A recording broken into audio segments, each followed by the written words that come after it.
Cool. Okay, I think it's Okay, well let's get going. So, hello everybody. I'm Danny Chivers. I'm running this webinar session, and I think the idea is that this is being recorded. So, as well as being something that people right here now can participate in, it's also going to be something that people watching later can kind of join in with as well.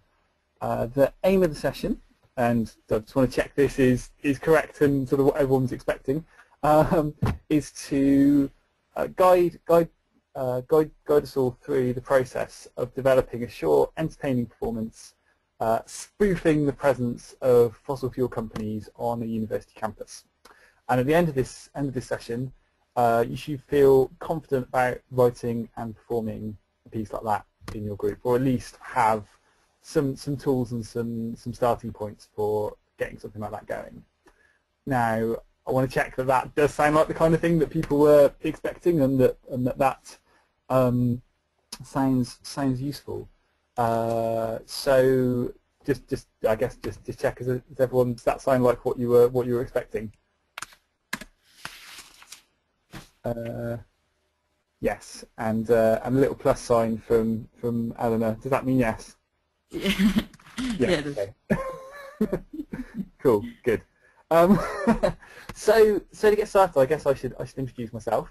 So yeah, my name's Danny. I'm an environmental writer, researcher, activist, and performance poet.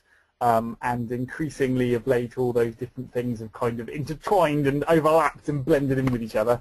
So I've been involved in quite a few different sort of anti-fossil fuel performances in various different spaces of various different kinds, including stuff specifically targeting fossil fuel companies on university campuses, but also I'm involved in the Art Not Oil Coalition, and specifically a group called BP or Not BP. And we do theatrical surprise performances in oil-sponsored spaces, targeting the fossil fuel industry and trying to kick them out of sponsoring, arts and cultural institutions. So yeah, that's obviously another relevant space in which I've done a fair amount of this sort of stuff. And yeah, it's really great to have the opportunity to spend, I think, like the next hour and 20 minutes or so just kind of sharing some of that experience and getting your thoughts and ideas as well, and just sharing some ideas and inspiration on how we can do this stuff and how we can do it better. So it might be useful to start with if we just do a little quick go round and all say hello. It'd be really useful to know what everyone wants to get out of this session, and also just specifically what's the state of fossil fuels on your campus. So why, I guess, are you interested in this sort of tactic? Is it because there's stuff on campus that's directly funded by the fossil fuel industry? Are the fossil fuel industry doing a lot of recruiting on your campus? Is this more to do with a divestment campaign, trying to like kick fossil fuel investments off campus? Just be good to get a little bit of context, just to make sure we're making it as useful as possible for everyone. So I'm just going to go in the order that people last spoke. Rex, where are you at? Good morning. I'm at Christchurch, New Zealand, so that's why it's good morning. My campus is not invested in fossil fuels, so but I'm very involved with 350.org, and so my interest is in the divestment campaign in general, and applying what I see and hear today to that general campaign for divestment. Okay, excellent. And Eleanor, where are you? So I'm at Edinburgh with running the fossil fuel divestment campaign, which we're kind of in our last kind of 6 weeks really of decision making, which is quite a critical time, and we're hoping to do lots of just be really present on campus. But I think also, we have like a main one of our main obstacles is the geoscience department, which is funded very heavily by fossil fuels, and we have kind of done some actions around that in the past, but we haven't really done. Yeah, I think we could definitely improve on that and make that much more of an impact in what we do.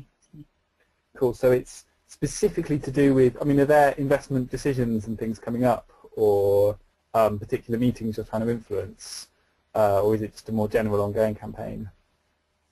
Yeah, so they've had a working group on fossil fuel divestment since October, and they're meeting in the beginning of March and the beginning of April. Yeah, to make a final decision on the extent in which they divest from fossil fuels. So, yeah. Yeah. Okay. Good. Critical time. Interesting. Okay. And then anyone who's watching the recording of this afterwards, it'd be good if you just took a moment as well and thought a little bit about what state of things where you are too. Excellent. Okay. So, what I thought might be a good way to do this is if we essentially go through the process together for how to create one of these sort of performances, and let's try and like come up with some initial rough ideas that you might want to use where you are, and yeah, and let's kind of go through that sort of writing and development process and see where we get to. So, initial checklist. So a couple of things to consider if you're going to do some sort of performance intervention of some kind. There's a couple of key things to really think about, and a lot of these are the same sort of things that you'd consider with any action, but I think it's still just worth doing them, and some of them are a bit specific to performance stuff. So the first one is, what exactly are your aims from this performance? Are you trying to disrupt or influence a specific meeting? Are you trying to embarrass particular people? Are you trying to raise the profile of a campaign and recruit new campaigners? Are you trying to encourage your audience to take a particular action, maybe to sign a petition or to write to somebody? Are you trying to entertain a crowd, a protest, which again is a slightly different thing, which you're just trying to boost the morale of people who are there on the day rather than having any more long-term impact than that? Are you trying to raise the profile of an issue or a campaign through the media or social media? Is this a way to shine a spotlight on something that's already going on? So it's sort of worth thinking all that through and being very clear on those points on your aims before you actually embark on the writing process. And sort of linked to that, the kind of secondary thing to think about is, who exactly are your audience? Who's the audience for this performance? Are you popping up and doing it in a meeting that includes a load of fossil fuel executives? Are you trying to influence them directly? Or, as is more often the case, are you trying to influence other people to take some sort of action against the fossil fuel industry? And who is going to see this performance? Is it just going to be people on the day? Are there going to be people watching a film a bit later? Are you also going to be expecting people to read about it in sort of media and blogs and so on? So sort of what's your immediate audience for the performance, and then what's your kind of broader, longer term audience as well? And what do you want that audience to think? What do you want them to feel? What actions do you want them to take as a result of seeing this performance? So it's just really worth kind of being clear on all these points first. So let's imagine that you're in the process of writing a script for performance, and maybe that's I'm guessing that Rex, from your perspective, that would be more as a general way to promote a divestment campaign. So maybe you're in a busy spot on campus or in a town centre, and you're like, right, we want to do something to draw people's attention to this issue generally, maybe. Whereas it sounds though, Eleanor, in your case, it'd be a bit more specific in terms of where exactly that performance might be and what you might be trying to achieve with it. So might be worth at this point, and again, this is for anyone viewing afterwards as well. It's worth taking a few minutes now to imagine, okay, we're going to put on this performance. What are our exact aims, and who are our audience? So I'll just say that checklist again very briefly. So if you could take a few minutes now and think, what are your aims from doing this performance? And and is that to disrupt something, recruit new people, encourage people to take a particular action, entertain somebody, raise the profile of an issue? And who is the audience for this? Is it just people on the day? Is it passers-by? Is it potential campaigners? Is it existing campaigners? Is it, and are more people going to see it through a film or through the media? And is there some action that you want to take as a result of it? So just take a few minutes if that's cool, and make some notes and have a little think as to what your aims are and what your audience is and what you want them to do. So does that make sense? Silence. I think with so few of us, it's okay to speak. You don't always have time. Yeah, does that make sense? Is everyone cool? Yes, that's fine. I was busy writing. That's great. Yeah, good. Okay, go. So yeah, take a few minutes and do that, and I will check in with you in like 3 minutes' time. Go. In the meantime, I'll pass you over to my co-presenter. Oh.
Danny, you've got a nice cat.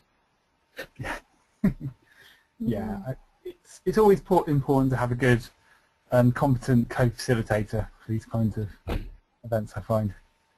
I think Pandora does very good. I have a grey one sitting on my lap at the moment.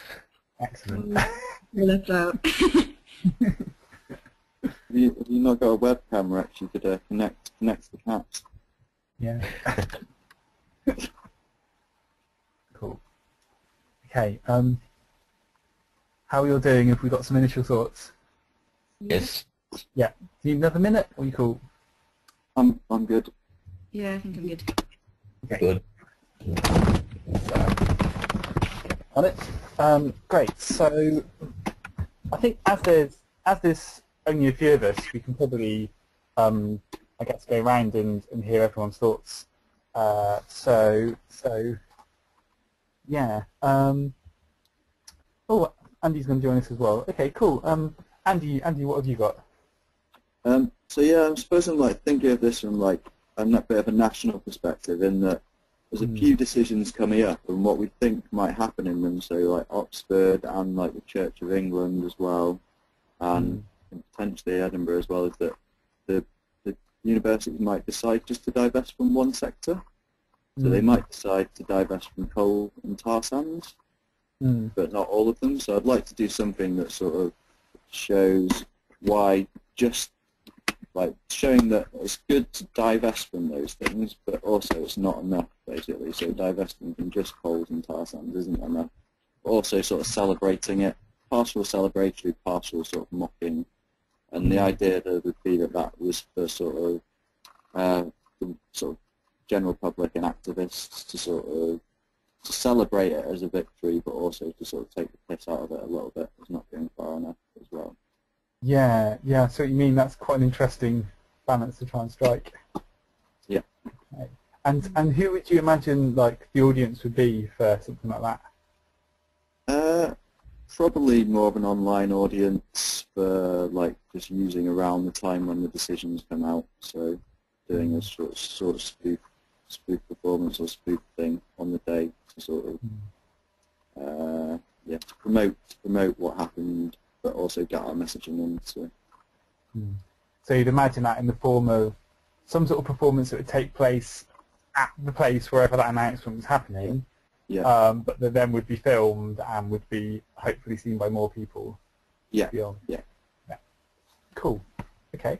And as a result of that, the aim would be to encourage people to, as you say, keep the pressure on where those sort of decisions get made, to not just accept that as that's the best we're going to get. Yeah, exactly, definitely. But yeah, but celebrate it at the same time. So like be like invigorated by the victory, but also like this isn't enough. But cool. Okay. Yeah, that makes sense. Eleanor, what are your thoughts?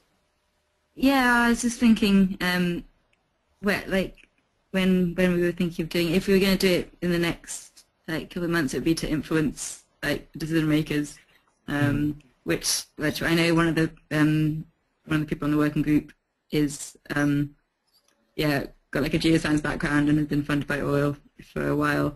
So we'd probably want to do it within the within that kind of department, and like probably raise the profile, but also hope to like influence the decisions that are being made in the next couple of months. With our audience mainly being students and staff, and social media stuff. And so would the idea be, would you hope that the performance itself would directly influence the people making the decision, or maybe as well, would the idea be that the performance would encourage students and staff to do more to influence the decision? Yeah, I think it will probably be more indirectly, so it would be influencing staff and students to feed into the decision and make that much more part of the process. Mm-hmm. Cool. So the idea might be you might have some specific actions that you want people to take as a result of this, whether that's writing to key people who are involved in the decision, or attending protests, or whatever that might be. Cool. Okay. And Rex? Okay. The scenario is bank and divestment by banks, and the primary audience is online. The immediate audience is the general public and bank staff. We'll be aiming to embarrass the bank, but we'll be entertaining the general public and educating them at the same time, encouraging recruitment and taking of action, raising the profile of the issue, so posting video of the event online, posting it on the bank Facebook page, and continuing to do that whenever they take it down. Getting people to sign an online petition or a physical one on the day. Yeah. That's basically it. Cool. No, that all sounds good. Again, it's that whole, like, as is often the case with these performances, there's almost like there's a dual audience, because there's the people who are seeing it then and there, for whom you almost need the performance to be one thing that's going to like engage people's attention. And if you're doing it in a space where people don't really want you to be, like maybe if you're either outside or inside a bank, for example, then you also want to get that right combination of, you know, doing something that's entertaining and interesting enough to get people's attention, but without being sort of threatening, if you know what I mean, and like sort of walking that tightrope of you know, being kind of engaging and making the point in a way that isn't going to, like, you know, have the security dragging you out by the feet, or at least is going to delay that for as long as possible. And yeah, or even if you're just doing something innocuously outside, you never quite know how they're going to respond. and then of course that has to look good on a video as well for the secondary audience beyond. So yeah, it's like it's really worth thinking all these things through in advance and just being clear how it's going to look to the various audiences, and trying to be quite specific about what actions you want different audiences to take as a response, and trying to build that into the performance if you can. Cool. Okay. So for the next bit, oh yeah, I was going to show you an example which you may or may not have seen. I don't know if the link to a video has been shared yet at this point, or I might share it in the box. And this is, I'm sharing this one just because it's kind of quite relevant and relatively recent, and it does involve me, but that's okay. In terms of, I don't mind. I'm not expecting you to, because the idea is we're going to have a look at this example and then kind of pick it apart a bit. So it's okay to not be polite.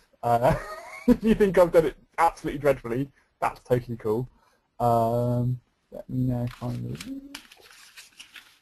There. Yeah.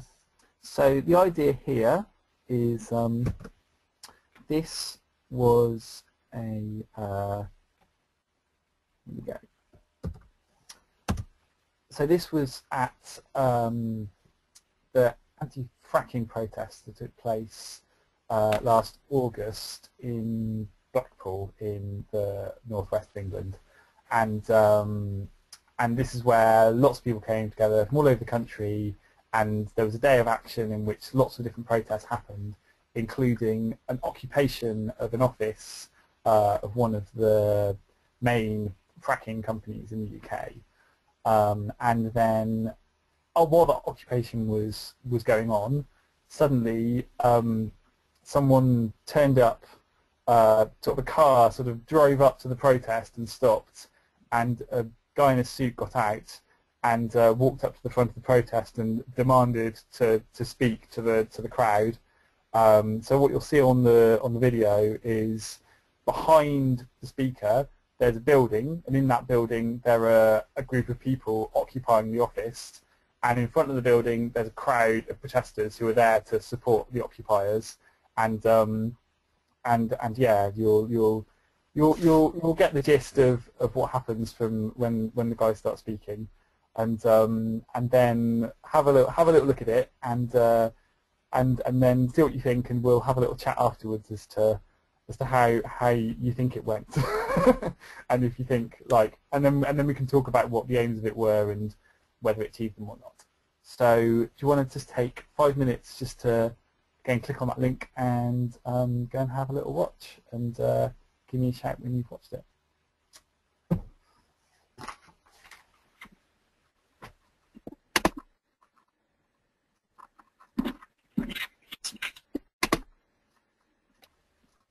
Yeah, for people who are online, if you were to Google Quadrilla executive speaks at anti-fracking protest, then you'd find it as well.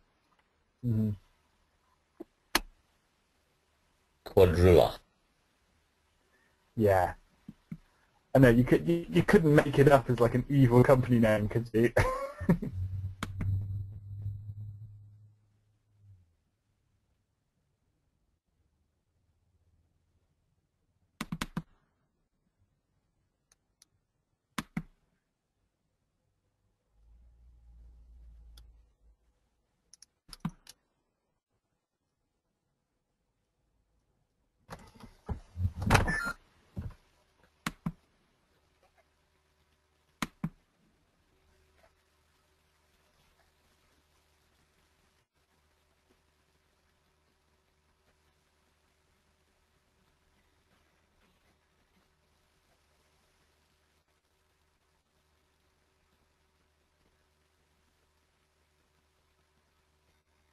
My name is Miles Fenton. I'm the Communications Manager at Quadrilla Resources. And I want to make it clear that while we utterly condemn the irresponsible action being taken by you protesters here today, irresponsible actions digging up our land. Don't you call that irresponsible? I want to make it clear. Let me...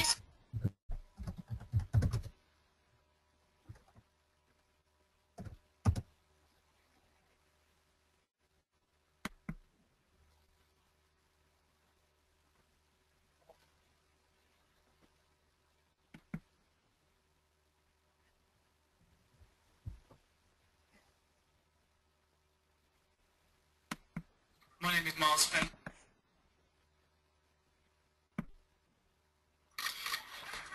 Well, this...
Just finished.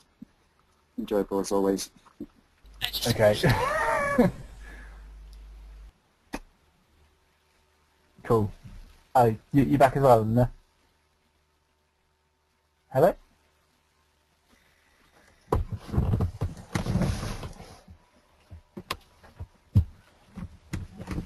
Okay, so we're just waiting for X.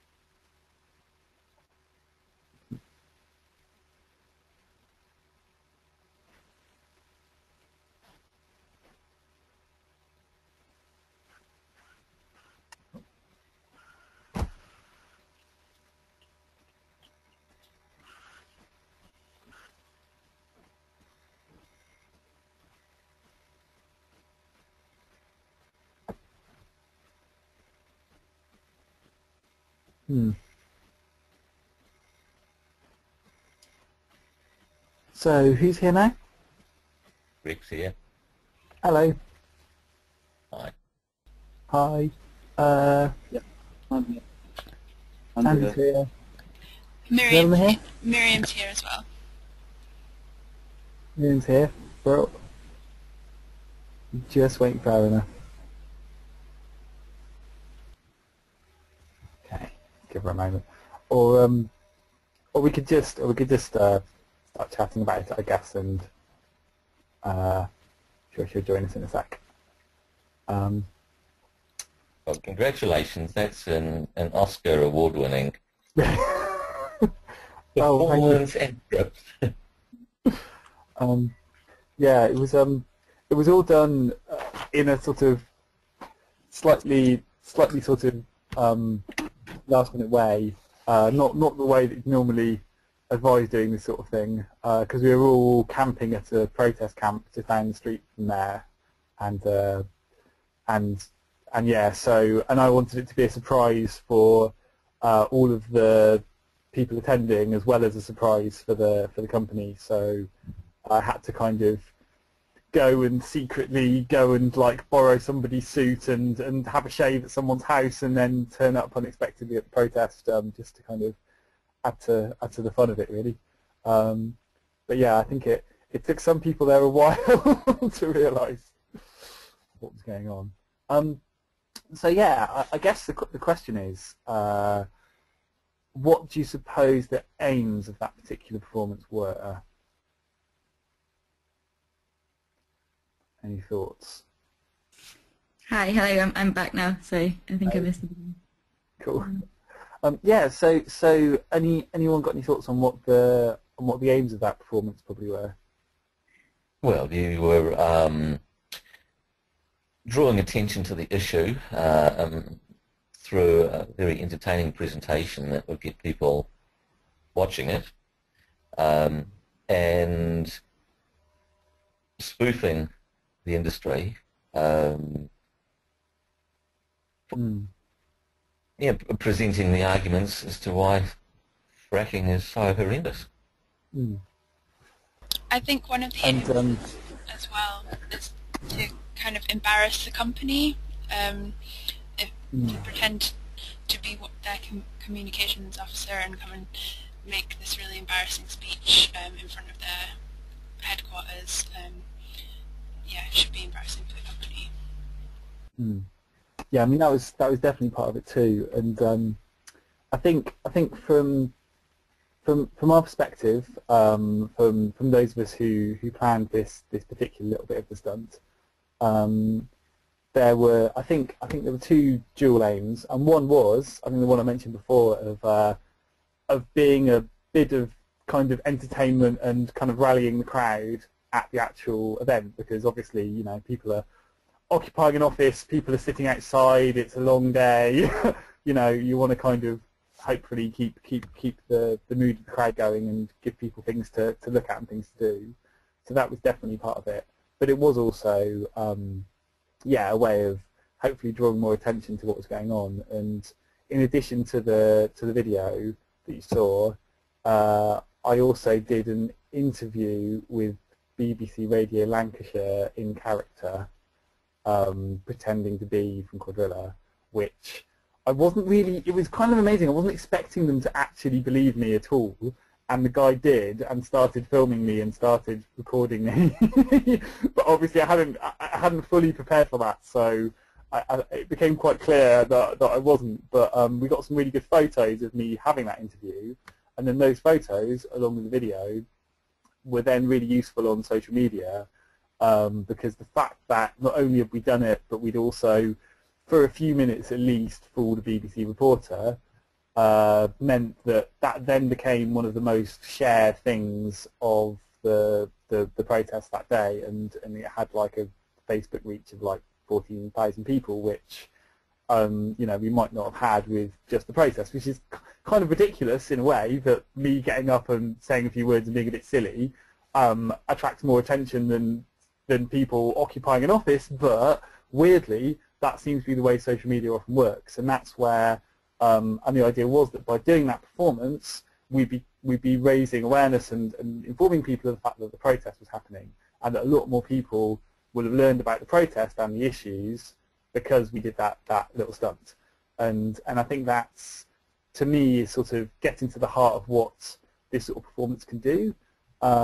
Is that you don't necessarily expect the performance itself to strike fear into the hearts of the fossil fuel executives, but it can be a useful way of like, because you're doing something a little bit different and hopefully a little bit entertaining, it expands the reach of what you're doing and reaches a lot more people. So that's the hope of it anyway. So that was the aim of that one. And yeah, so there's various kind of tools and techniques that you might have spotted some of them in that particular performance that you can use when doing this sort of thing. And one of which that you would have seen there is the idea of exaggeration to absurdity, the idea of just starting from reality and then just taking it a little bit further can be quite a sort of an entertaining technique for doing this sort of thing. Another one is the whole, sort of similar to that, but taking things to their logical conclusion. And sometimes this can be, maybe you're not quite being as obvious. Like with that particular performance, by the end, it was very obvious that I wasn't serious, and even the people in the crowd who'd been genuinely booing me for the whole thing kind of caught on by the end. But there are other performances where maybe you leave a bit of doubt in people's minds, or you don't make it so obvious. And so one idea that we had for the Art Not Oil stuff, we haven't quite done yet, but we might at some point, is the sort of over-branding idea of, we're thinking people turning up to a BP-sponsored gallery or museum, we could have someone looking like they're from BP in a BP uniform, handing out like stickers and badges with like big BP logos on, and like offering to do BP face painting, and be like, hey, you're part of the gallery now, you can come join us and be part of the BP family, and just sort of take it to that kind of like, people aren't entirely sure whether you're serious or not kind of spoofing is another line you can take. The terrifying honesty option can be quite good. That again, there was a bit of in that film of me standing up and saying actually the stuff that this company really thinks, and that can also be quite an entertaining tactic because we know what these companies are actually doing. We know what their real kind of motives and aims are, and sometimes just standing up and playing that part and just saying those things out loud can be shocking and entertaining all in itself. You don't need to dress it up with anything else farcical or ridiculous. Just getting up and saying, hey, yeah, our business plan assumes that we're going to burn enough fossil fuels to tip us into runaway climate change. That's just in our business plan. It's there. Here you go. Hooray! It's like this stuff is real and ridiculous already. Sometimes you don't need to dress it up. You just need to kind of point it out. On the other end of the scale, there's the sort of wishful thinking, ideal world, what you would like to happen scenarios that you could try and present.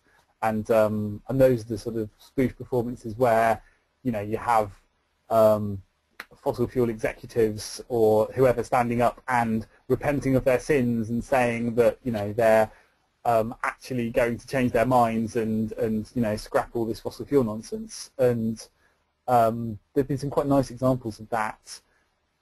The Yes Men, I don't know if you're familiar with Yes Men, the sort of US-based pranksters who have done all sorts of fantastic stunts where they go and pretend to be executives or representatives from various organisations, play it completely straight, and make all kinds of announcements that then the companies have to scramble to deny.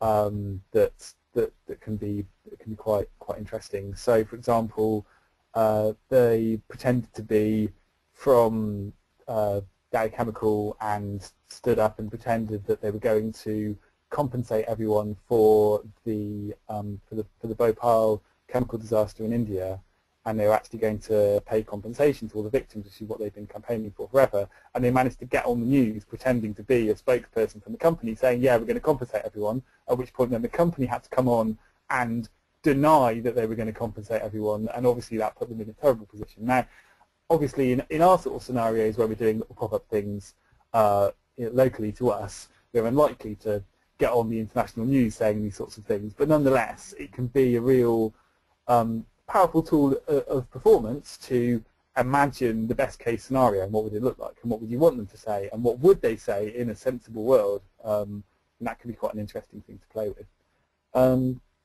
Then you've got music. Is also something that could be quite fun to bring into. And I've heard there's been various examples of people doing musical performances, even where they're pretending to be fossil fuel executives or whatever. And this can be quite a good way to break the seriousness. If you're trying to sort of, have the first half of the performance, you're maybe playing it straight, and then you want to reveal that it's actually a performance, suddenly everyone breaks into song, can be quite an unexpected and interesting way to do that. And it can also be a really good way of like involving a crowd, getting people engaged with it, giving them a chorus they can sing along to, this sort of thing. Obviously it involves a bit more preparation, but it can be like, music can be so effective in all sorts of scenarios. There's the option of having more interactive performances too, that rather than necessarily being some people standing up and performing at people, trying to find ways in which you're kind of more in character and interacting with the people around you, whether that's the public, whether that's university staff, bank staff, whatever that might be.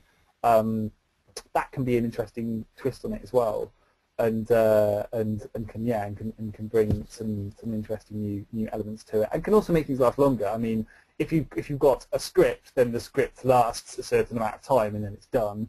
Whereas if you're in character and you're interacting with people, then you can be there for hours potentially if you reckon you can keep it up that long. So that adds a whole new element to it. And underlying all this, there's a question around: are you trying to genuinely fool people? If you are, for how long? When are you going to reveal yourself or not? Because there's also the option of having, if it's something that you're filming, you can try to play it just straight enough and maybe with some twists to it that you can, even try and convince people that you really are there to recruit people for, a fossil fuel company. And then you film it, and then it becomes obvious on the film that it wasn't real, but maybe you don't reveal it on the day. And so there's those elements to it as well, although that can be a lot tougher to pull off. It may not be quite so relevant for the two examples that we've heard from people here now, but might well be relevant for people watching later. So those are, I guess, are like a list of key techniques to think through when you're writing a script like this. So run through those again. So you've got exaggeration to absurdity, bringing things to a logical conclusion, terrifying honesty about what the companies are really doing, wishful thinking, ideal world scenarios, bursting into music and song, interacting, having sort of roaming, ongoing characters rather than just a one-off static performance, and asking yourself the question: are you trying to genuinely fool people with your performance, or is it pure entertainment, or is it a bit of both? So that's a little checklist that might be useful. Does that all make sense? Any questions about any of that?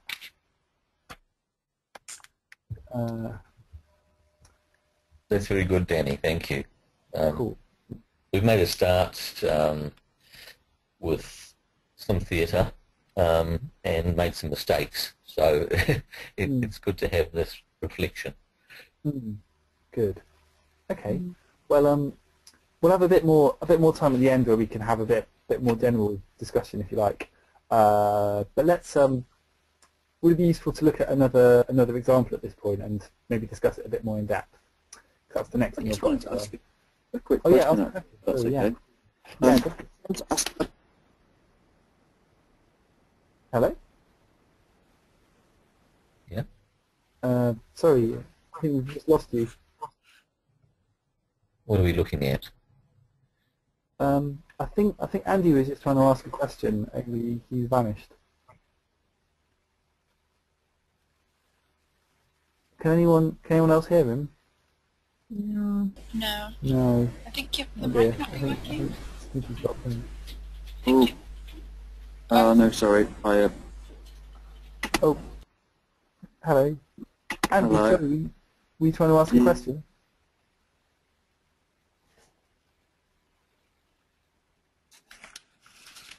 Hello? Hello. Can you hear me now? Yes, I can hear you now. Yeah. So it's a question about like the tricking of the media. So if you wanted to do something and make some sort of trick announcement to the media, Hmm. I mean, I suppose on that day the media were already there, I take it, and then when Yeah. you showed up, Yeah. then so that's one way I'd say, like to obviously trick them to turn up to somewhere where they already are, and Yeah. then claim that you're somebody else who you're not. Yeah. And be prepped in that way. Like, do you know of any other sort of techniques that have been used to do that? Yeah, I think beyond that, you've got to be cautious in that. I think the easiest way to do it for our purposes is most likely, yeah, to turn up to a protest where the media already are and pretend to be somebody else. The beyond that, I mean, it's these days, in theory, you know, anyone can just send a press release pretending to be some other organisation or company, but it's very, very difficult to get away with because you need to look completely legit. So you'd need to, you know, have a website that look legitimate and an email address that look legitimate and all this sort of stuff. And I think like once you get to that level of setup, it's potentially risky in terms of, you know, if you set up an entire fake website pretending to be Shell, and Shell find out, and and like your name is registered on that website, then Yeah. you know they might start coming in trying to sue you and things. And there's, I think like if people have done it, they've done it in a very either with the likes of the Yes Men where they're just doing it and they're like, yeah, come on, sue us. We're high profile enough that it would just be funny, you know. Yeah. Where, but for like a small group, you probably don't want to get in that scenario. So I think like it's the sort of thing that, you know, someone should only do if they are completely confident that they can do it totally anonymously. So yeah, and I think there's one of those, but also like it's one of those things to be, yeah, there could be legal consequences, so be careful. Yeah. Yeah. So cool. So the next point was I think hopefully you may have seen a draft script that was emailed around. Did everybody get that beforehand? Couldn't send. We didn't have everybody's email address beforehand, so we couldn't send. Okay. So Andy or Miriam, do you have people's emails now that people could be sent that?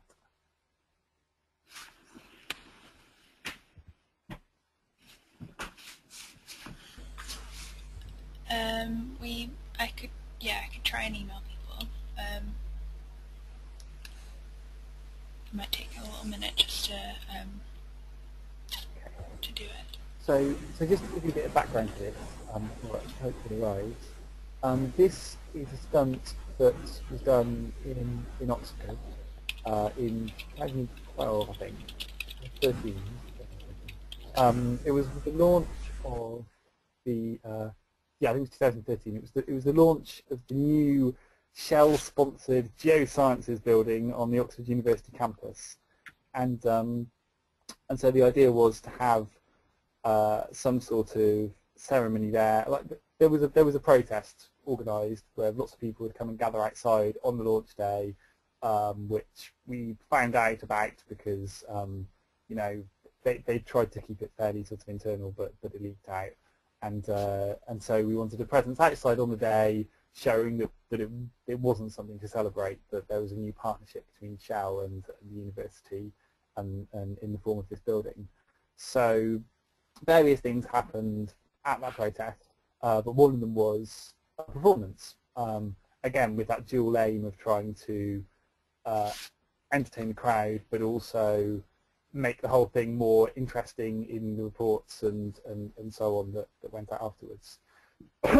So what we're going to do is send around the script that we made for that, but this is the script when it isn't yet fully formed. So when we're still working on it, it's kind of like a halfway through script. So hopefully people will receive that, and then we can have a little look at it. I've made a Google Doc which people can click the link to there, and oh, brilliant! yeah, we'll try and make that available to people watching the video Yeah. recording as well. Can everyone see that Google Doc okay? Yeah.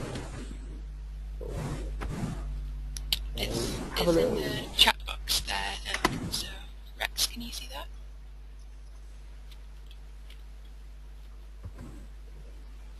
So have a little skim through the document, and Yes, yeah, I can see only the first couple of paragraphs.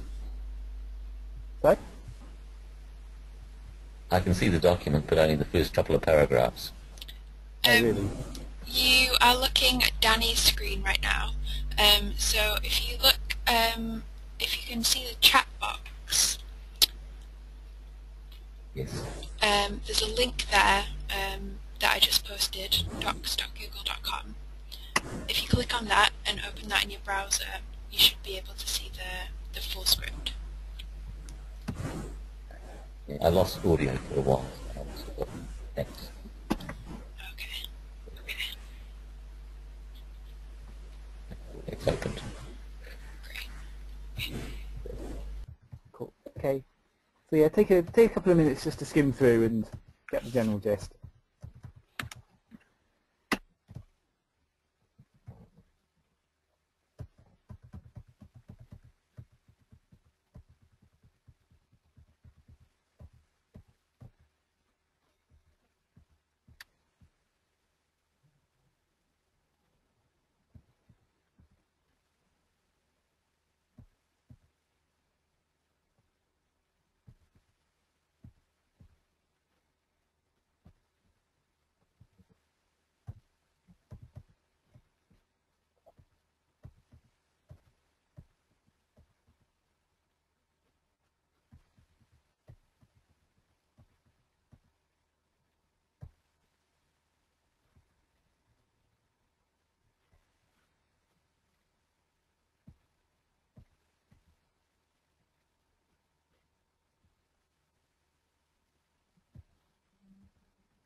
Has everyone had a chance to just give it a little skim through?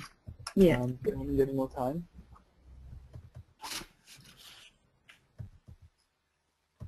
I guess do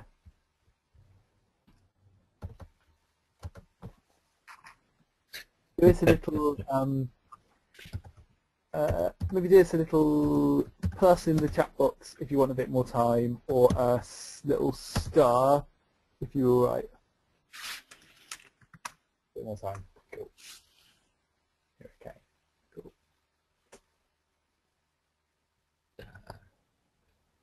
Okay. Take another minute or two.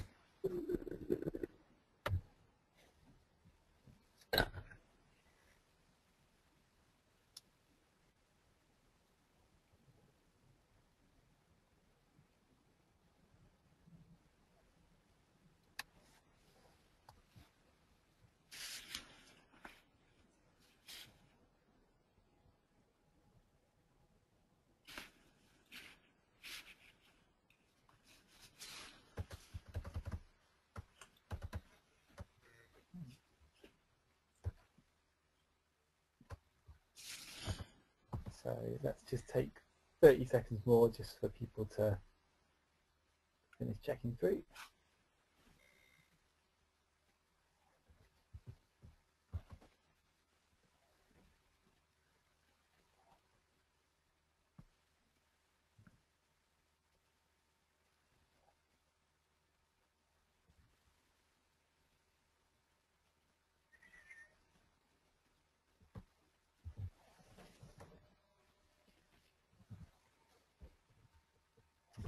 Great. Okay.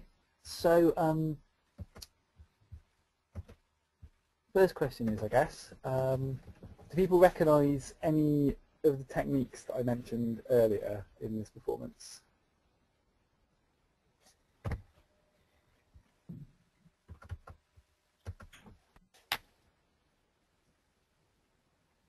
And it's like the sort of overwhelming sort of honesty thing, sorry, that sort of around, was done quite comically around like the sort of corruption, sort of I suppose, of like the decision and how it was made, with like, yeah, the relationships between government and fossil fuel industry and the funneling of sort of public money into a sort of research in that sort of paragraph. Absolutely. And I mean, obviously some of it was exaggerated a bit and played for laughs, but there was the idea that actually nearly everything that was in there was, you know, was actually more or less true, only obviously like exaggerated little. And there was another one of the things I mentioned that we tried to include as well.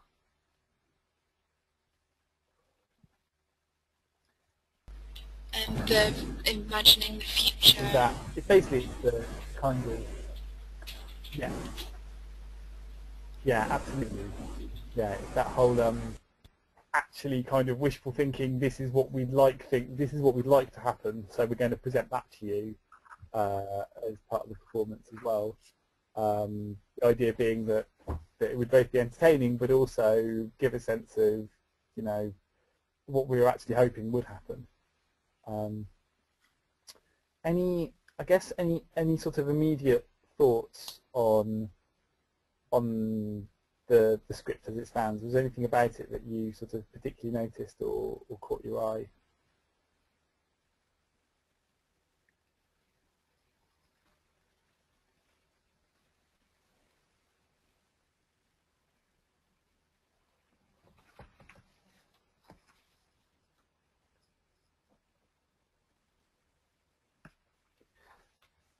I guess one thing to flag up is that it's quite long, which we thought was probably fine for this scenario because, again, we were entertaining a crowd that were already there, but in other scenarios might not work at all.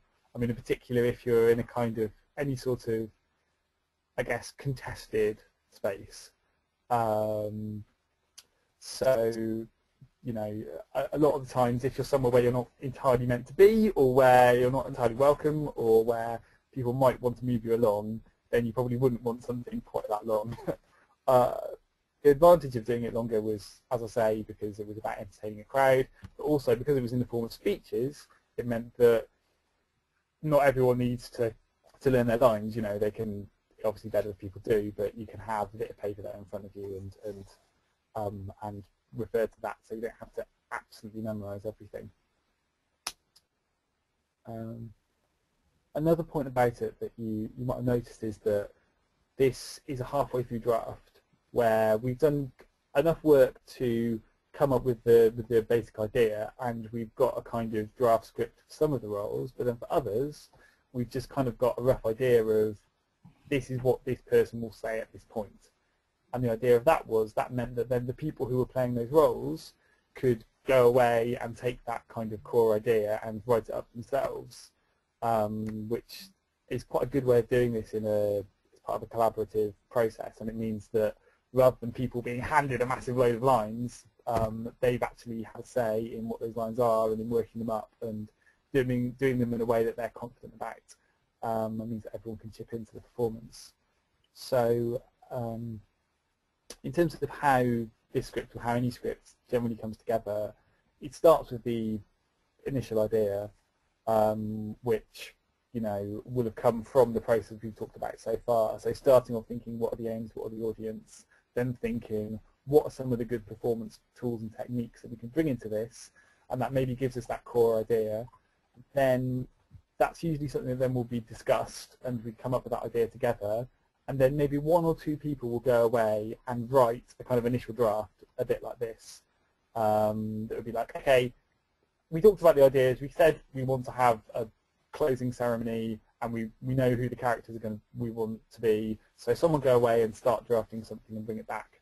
And often that can be much easier than, if you can imagine, you know, a group of 6 or 7 people sat around trying to write a script together. It can you're not going to make much progress very fast. So it's often better to come up with the basic ideas together, and then just 1 or 2 people go away and do the first round of writing, then bring it back to the group for more discussion. And if there are particular bits of the script that could be then kind of devolved, if you like, to the people who are going to play that role, that's both, it's good in terms of it's a more efficient way of doing it and sharing the work, but it's also good, as I say, because then people are more confident about what they're doing in their own particular role if they've had a stronger hand in developing it. So another point then is that once you then reach that point where, you know, you've had your first draft, you've shared it around the group, you've improved it, maybe people have written their own little bits of it, you bring it all back together, then you rehearse it. And this is so important. Even if it's just a one-off performance somewhere, make sure that you find time to go through it at least once, because things improve so much in the rehearsal. It's not just about getting better at the performance, it's about improving the script.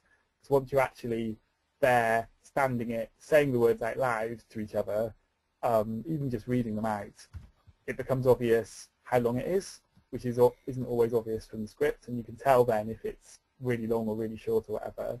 And also just how it sounds, and you'll find that by running through it a few times, you'll almost always end up improving it. Like you'll find, oh, that sounds a bit clunky, this is better, the timing of this is all wrong, it's funnier if I say it like this. You know, just having some run-throughs, even if you've only got time for one rehearsal, it's always worth it. And this is true as well of, even if you're doing something that is quite short and you think, I don't need to rehearse that, even if it's, you know, 30 seconds long, it's worth running through it a few times to just really get it, just to really nail it and make it really good. And also, if you're doing something that is about being in character for a bit and being sort of semi-improvised and interacting with people, that's really worth rehearsing as well. Even you may not think that's easy to rehearse, but absolutely do it. You know, like get together with your group, have some people play the general public or play the roles of the university staff or the bank staff or whoever it is you're going to be interacting with. Imagine how that scenario might go, and that will, you know, really give you ideas of how you'll respond to the way that the people will respond to you, and bring it to life. It's just always worth a practice. I'd always recommend that. Yeah, but the amount of rehearsal depends on the exact purpose. I mean, is this just a one-off pop-up thing you're doing to have a bit of fun or to raise awareness of something on campus and it's just a one-off thing? Or is this something that you want to make into a film and share and be watched by lots of people, in which case you probably want to put some decent rehearsal time in, because, you know, yes, you can fix a lot in the edits of a film, but if everyone's like stumbling over their lines, giggling halfway through, you know, it's just not going to have the same impact as if you just run through it a few times and it's a little bit polished. It's just always worth doing that. Cool. Okay. Any questions about any of that, or about the script, or about that performance and how it went, or just anything we've talked about so far?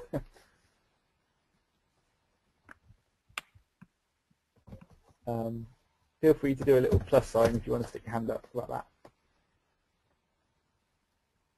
Or if you're just totally happy and, you know, want to move on to the next bit, then do a little star.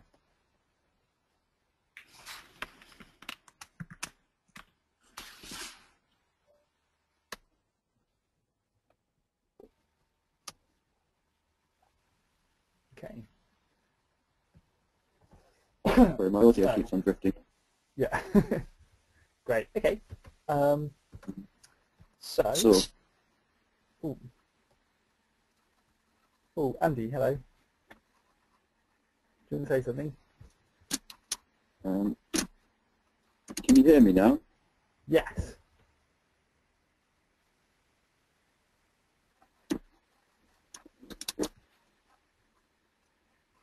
Can't hear you anymore.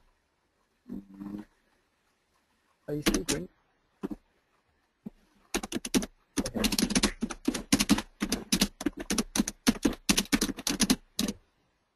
I can hear typing. Right.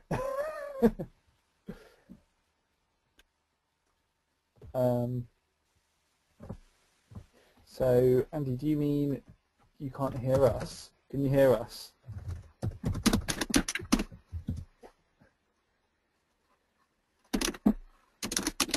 Yeah, he can hear us, but his audio Right, well, recording isn't working.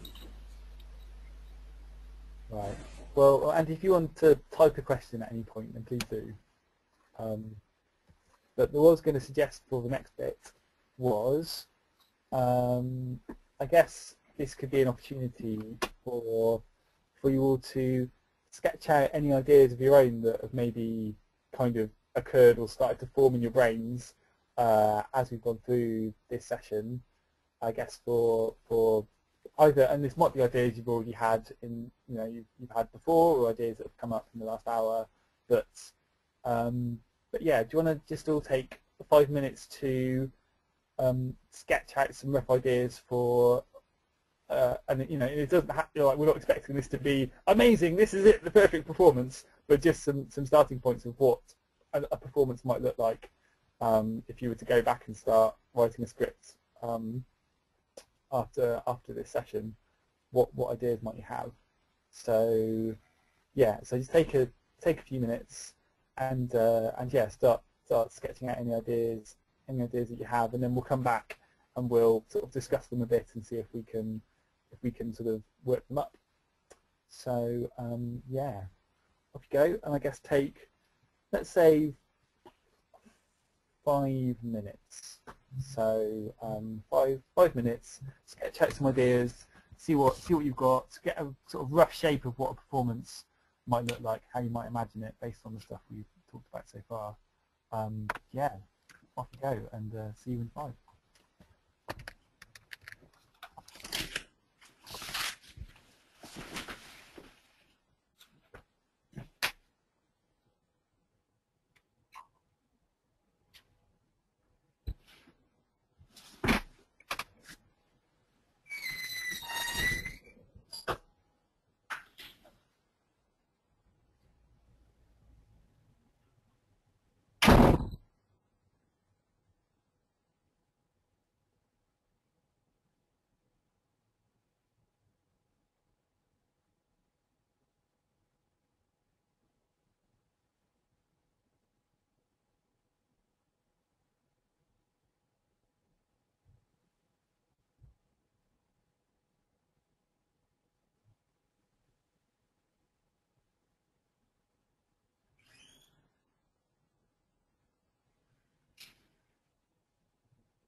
Okay, 1 minute left.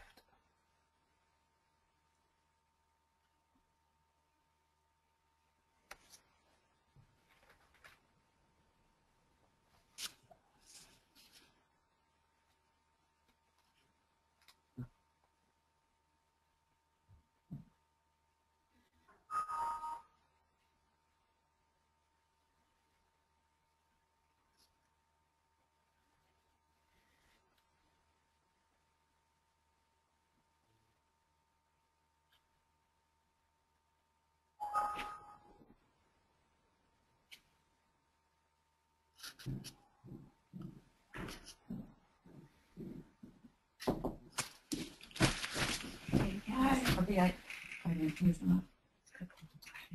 Cool. So, has everyone got some initial thoughts to share? Give us a little plus if you want more time, or a little star if you're ready to talk about it.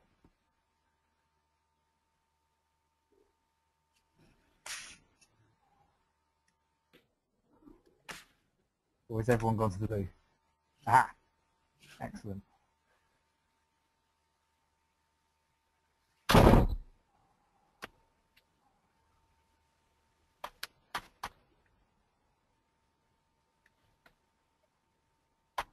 What's happening? So, okay, Ellen's ready to go. Andy's ready to go.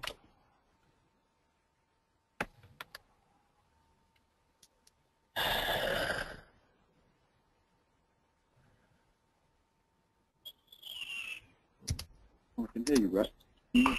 Cool. Okay. Bro. So yeah, do people wanna share their initial thoughts? Let's go around the other way this time. So Rex.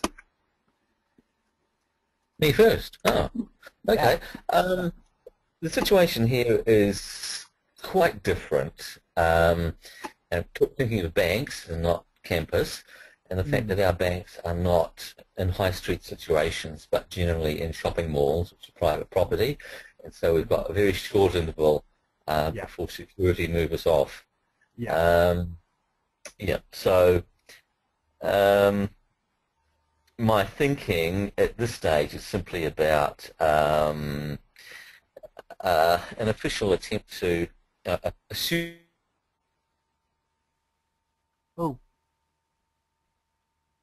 Oh dear, I think we just lost you there.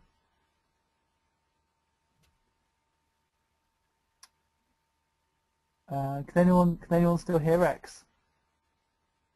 Where's he gone? No, I can't hear. I hear Rex. Okay.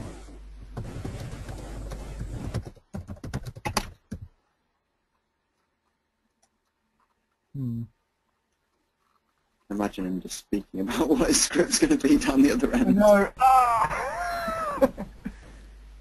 Getting back. It says he's gone offline. Okay. I think he must have lost the internet connection. Ah. Okay. All right. Well, let's hope that he reappears. And shall we? Okay. Well, I guess we don't know if he's going to be gone for 10 seconds or 10 minutes, so we should probably move on. Okay. Eleanor, where are you up to?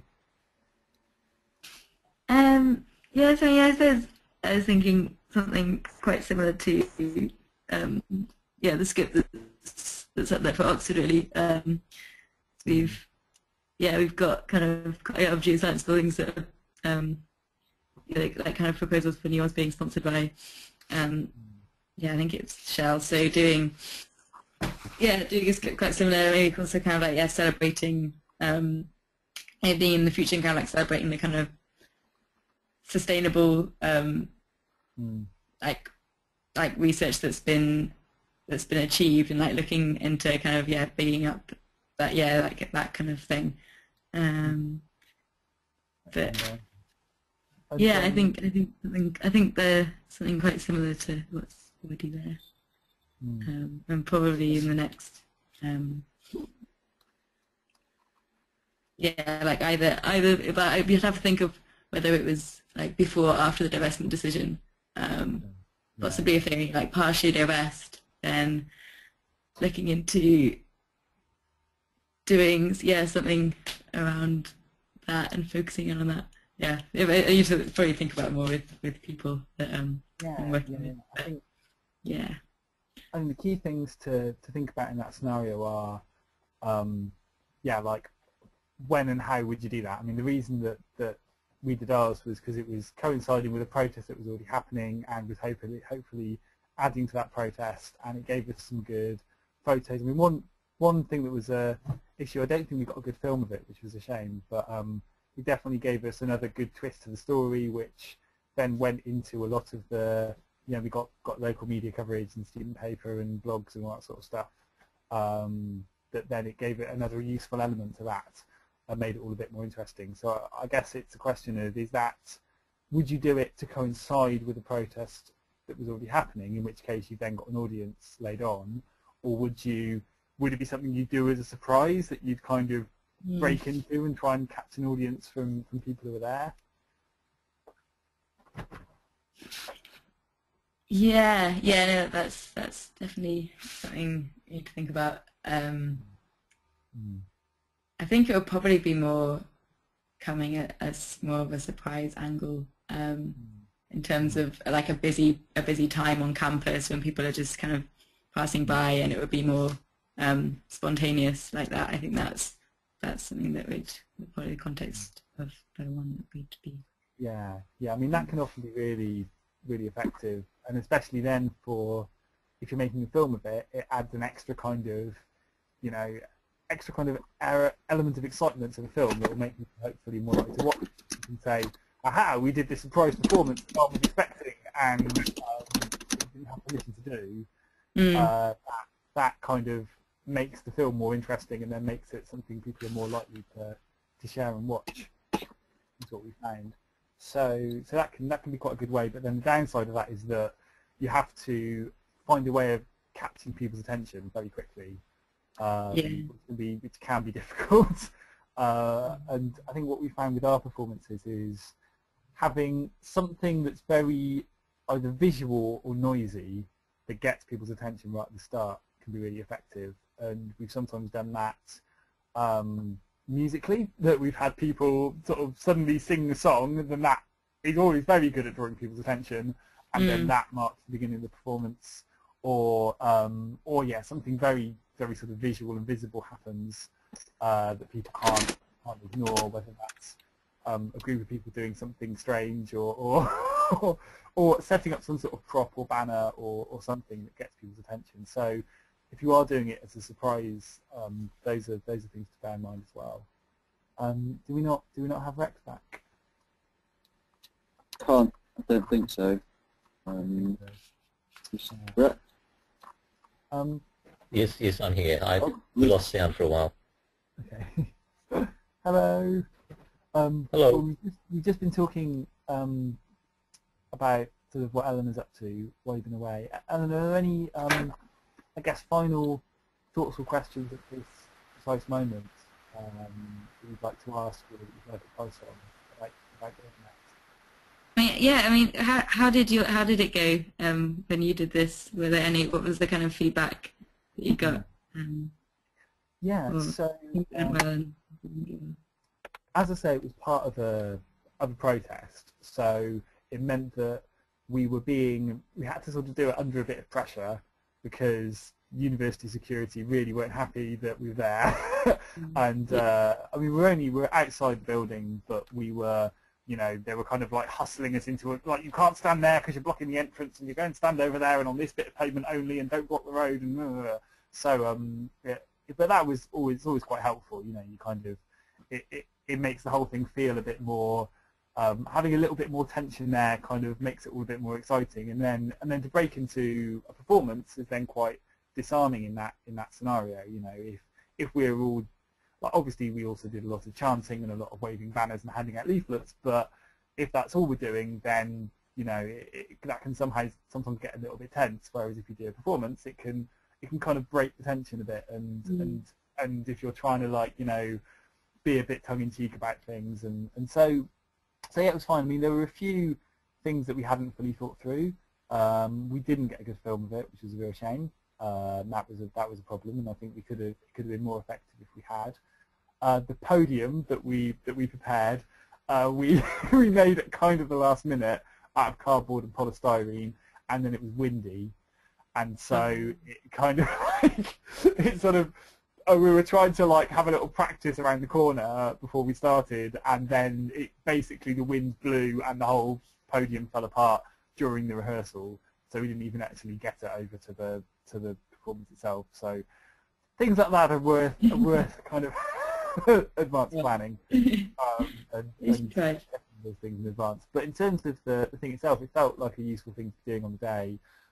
It was quite long, but that was fine because we wanted to hold the space for as long as possible. That was kind of the point. And the bits that we sort of delegated to people to go and write themselves, they then came back with some really great stuff. And I think again that it's often really good to have someone who is good at writing or who has a bit of a creative bent to have the first stab at pulling the script together. But then it is good to trust people as well, and I think people felt a bit more kind of ownership and a bit more part of it too. So that did work quite well. And then the like quotes from the performance then appeared in blogs and local media articles and things about it too. So yeah, there were definitely things that we could have done better, but overall it felt like a good thing to do. Yeah. Rex, should we? So I guess yeah. I don't know. So I feel like we should go over to Rex because we're kind of running potentially a little over the time that we said we would. But I'd really like to sort of have a bit of interaction with everyone. Is that okay? Does anyone need to run off urgently, or can we sort of carry on for another 10 minutes or so? I am due to head off to work. Okay. Aha, of course. Morning. All right. Let's be quick then. Rex, do you have? Yeah, you were just saying how it was a slightly trickier space because it was in like a private shopping centre, but then you didn't quite get to say any more than that before you were cut off. Okay.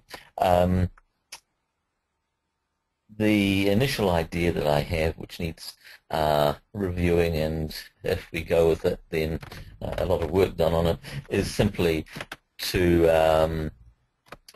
have a pseudo-official attempt at closing down a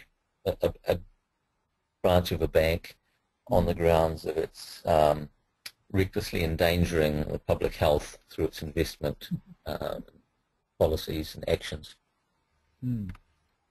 Excellent. We've done something similar. We had a die-in at a bank branch, and we had white-suited people rush in with orange tape to seal off the area, which said climate crime scene. And yeah, so that was our dry run. That was our practice. So we need to improve on that. What sort of response did you get from the staff? Well, from the staff, astonishment. They were okay with it, but there were some members of the public who were rather anxious. So we took it a bit too far. Yeah. I think that's really important. It was a good learning episode. Yeah. Yeah. That's it. Okay. So yeah, that sounds good. And then you're thinking of having some sort of scripted element, or for it mainly to be sort of, I guess, semi-improvised and reacting to people depending on their response. Largely scripted, but obviously reacting to the situation appropriately.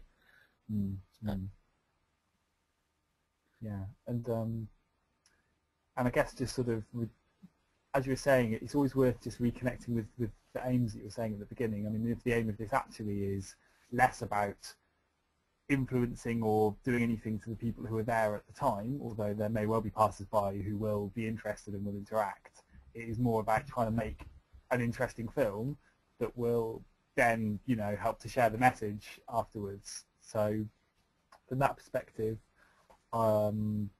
yeah, I think you're right that you want to have something scripted, and I think you're right that you want to have something short, so that, you know, that just in case you're only able to get away with it for like a minute before some, you know, some like burly security go, right, you get out of here, then yeah, shortness is going to be good. We've lost sound again. Yeah, but at the same time, it's really worth also being prepared for what happens if you're more successful than you expect, and you're kind of allowed to stay for longer than you expect. It's also making sure you don't run out of steam because you're expecting to be checked out immediately, and then you run out of things to say. So, because I've definitely been in both of those scenarios, and they're worth both preparing for. What are your main sort of concerns or doubts or things that you think might go wrong? I'm not sure at this stage. That first experience had some very definite positives. Getting into discussion with the bank security folk, we discovered that the chap in charge of security had been involved with doing some infrastructure work at a major coal mining site within the country, and he was quite aghast at the damage that was being done. So, you know, he was quite sympathetic to what we were doing. So it's unexpected. You don't know what reaction you're going to get. Yeah, absolutely. Now and it's really worth being open to that as well, and being a bit like being in character for the cameras, but being willing to kind of occasionally step out of characters if there's an opportunity to have actually a kind of honest conversation with someone. You know, you don't want to lose that opportunity as well. I guess some key things I'd say, advice-wise, are firstly, yeah, as I say, like get a really sharp script that's short and punchy. That means that even if you're not there very long, you still make the points you want to make. Secondly, if the main aim of this is to make a good film, then bring your filmmaker into the process early. This is something we've really benefited from, especially when we've been doing performances in spaces where we're not allowed to be. You know, when we're doing our pop-up performances in oil-sponsored museums and galleries and so on, where we know we're going to get chucked out. Having a filmmaker in the rehearsals with us beforehand, especially, yeah, if you've got someone who's got a bit of experience of filmmaking, who can be like, okay, if you're going to be doing this, then they can basically give you advice for where to position yourselves to actually get the good shots, to make it clear what's going on, and that, you know, it isn't just total chaos on the film that then doesn't actually serve the purpose that you want. Also, that sometimes it's the stuff that isn't scripted that makes the best part of the film. So it is the interactions with security, you know, that actually, like, if you've got someone pretending to be an official who's then being dragged off by a security guard, that's like a fantastic bit of film that you want to make sure that you catch, you know, and so sort of bringing that thinking of how the film can look into the process very early on, and also that when you're rehearsing, trying to run through all the different possible scenarios of what could happen. And thinking, you know, what happens if security intervene at this point, or what happens if a member of the public suddenly demands to come in, or, you know, just thinking and sort of practicing and experimenting with the different scenarios, because then you're going to be more confident and able to deal with them if they do arise.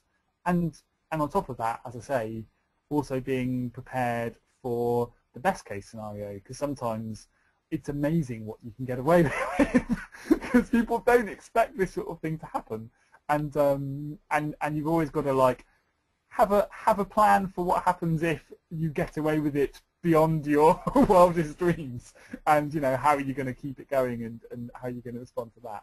So yeah, like having a few options in the bag, I'd recommend. Cool. I guess if you need to run off, are there any, I guess, particular questions, bits of advice, things that would be useful to chat about now before you go? Not right now, but I presume that you might be.